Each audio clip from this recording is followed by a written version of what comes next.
Bismillahirrahmanirrahim. Assalamualaikum warahmatullahi wabarakatuh. Bertemu lagi dengan saya Alid Sunardi. Hari ini saya ingin berbagi tentang alat kerja pengawas TPS pada pemilu 2024. Nanti ada beberapa form, satu di antaranya adalah form A di sini, pengawasan masa tenang. Pelaporan melalui Siwaslu dilaksanakan pada tanggal 11 Februari dari pukul 12.00 sampai dengan 13 Februari pukul 21.00. Di sini ada pernyataan dan dijawab dengan ya tidak. Jawablah pernyataan ya atau tidak sesuai dengan hasil pengawasan. Terjadi kegiatan kampanye di masa tenang. Pilihnya ya atau tidak ya. Terjadi praktik politik uang di masa tenang. Jawabannya ya atau tidak. Nanti ini pelaporan melalui Siwaslu tanggalnya 11 sampai 13 Februari 2024 pukul 21 ya terakhirnya.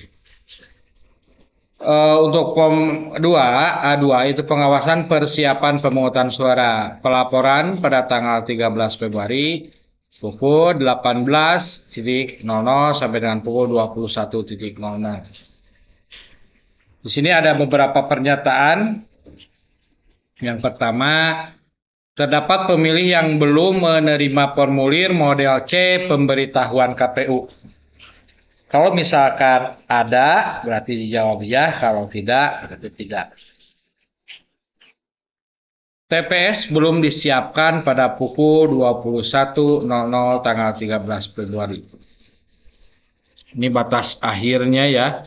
3. TPS berada di tempat yang sulit dijangkau atau diakses oleh penyandang disabilitas, pengguna kursi roda, dan lanjut usia. Lokal TPS berbatu atau berundang, tanahnya berumput tebal, berpasir, bertangga, melompati parit. Diisi saja sesuai dengan fakta yang ada. Poin keempat, KPPS belum menerima perlengkapan pemungutan dan perhitungan suara serta dukungan perlengkapan lainnya pada 13 Februari 2024. Poin kelima, terdapat kekurangan perlengkapan pemungutan dan perhitungan suara serta dukungan perlengkapan lainnya pada 13 Februari 2024. 6. Kotak suara TPS yang diterima KPPS dalam kondisi tidak tersegel. Ini tinggal jawab ya atau tidak. Pelaporannya itu tanggal 13 Februari pukul 18 sampai dengan 21. Selanjutnya, formulir A3. Pengawasan pemungutan suara. Ini pelaporannya pada tanggal 14 Februari pukul 6 sampai dengan 10 ya. Logistik pemungutan suara tidak lengkap. Itu sesuai saja, lihat ya atau tidak. Surat suara tertukar ya atau tidak. Pembukaan pemungutan suara dimulai lebih dari pukul 7 ya atau tidak. Saksi mengenakan atribut yang memuat unsur atau nomor urut pasangan calon. Papan pengumuman DPT tidak terpasang di sekitar TPS dan tidak memuat pemilih yang ditandai bagi pemilih yang sudah tidak memenuhi syarat. Yang keenam, KPPS tidak menjelaskan tentang cara pelaksanaan pemungutan dan perhitungan suara. Alat bantu disabilitas netra tidak tersedia di TPS. Ini dipastikan ya dari beberapa pernyataan dari 1 sampai 7. Kemudian pernyataan ke-8 ada pendamping pemilih penyandang disabilitas yang tidak menandatangani surat pernyataan pendamping kalau seandainya ada pemilih yang disabilitas.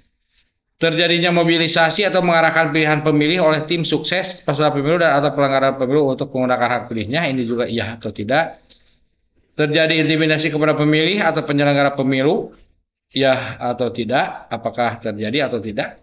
Terdapat pemilih khusus yang menggunakan hak pilihnya tidak sesuai dengan domisili kelurahan dalam KTPL.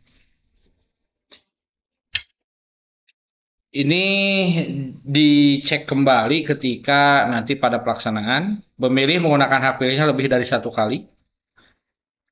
Ya atau tidak, terjadi atau tidak ya. Terdapat saksi yang tidak dapat menunjukkan surat mandat tertulis dari tim kampanye atau peserta pemilu. Kita juga harus bersama saksi melihat apakah ada surat mandatnya atau tidak. POM keempat, A4 pengawasan perhitungan suara dan ketidaksesuaian. Pelaporan pada tanggal 14 Februari pukul 10 sampai dengan selesai proses perhitungan. Perhitungan suara dimulai sebelum waktu pemungutan suara selesai. Sebelum pukul 13. Jadi aturan kan harus dari jam 13 di awalnya. Itu ya atau tidak. Kalau tidak ya isi tidak saja. Saksi pengawas TPS dan warga masyarakat tidak dapat menyaksikan proses perhitungan suara dengan jelas. Itu nanti dilihat ya. Dari pukul 13 saja. Pengawas TPS tidak diberikan salinan model C hasil KPU sesuai masing-masing jenis pemilu. Terjadi intimidasi terhadap penyelenggaraan pemilu. Terdapat ketidaksesuaian jumlah hasil perhitungan suara yang sah dan suara yang tidak sah dengan jumlah pemilih yang menggunakan hak pilih. Pastikan antara yang hadir dengan surat suara itu bisa sesuai ya, sesuai. Tapi diperhatikan nanti ada DPTB dan DPK. Hasil sirekap tidak dapat diakses oleh pengawas pemilu, saksi atau masyarakat.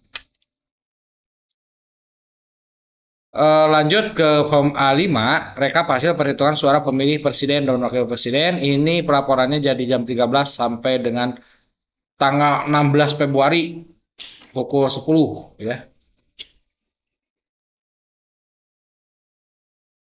Perolehan suara pemilih presiden dan wakil presiden paslon 1, paslon 2, paslon 3 nanti diisi jumlah DPT, PPWP, DPTB PPWP, DPK PPWP, jumlah surat suara sah PPWP, jumlah suara tidak sah PPWP nanti ditulis di jumlah suara sah dan tidak sah PPWP, C hasil PPWP plano. Dipoto nanti planonya, C hasil PPWP plano yang besar ya. Lanjut, untuk DPR RI, foto seluruh C hasil DPR RI plano dan upload filenya. Ini sama ya, DPD RI juga foto seluruh C hasil DPD RI plano dan upload foto filenya. Untuk DPRD provinsi sama ini, foto plano dan DPRD kabupaten dipoto seluruh C planonya. Nah, itu saja alat kerja dari A1 sampai A5 ya, yang harus dipahami oleh pengawas TPS. A1, dari mulai POM A1 pengawasan masa tenang,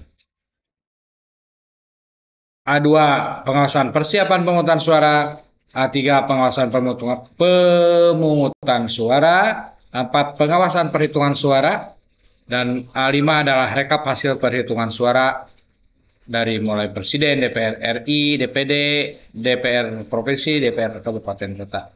Itu saja, mudah-mudahan bermanfaat. Jangan lupa download si Waslu 2024. Terima kasih. Assalamualaikum warahmatullahi wabarakatuh.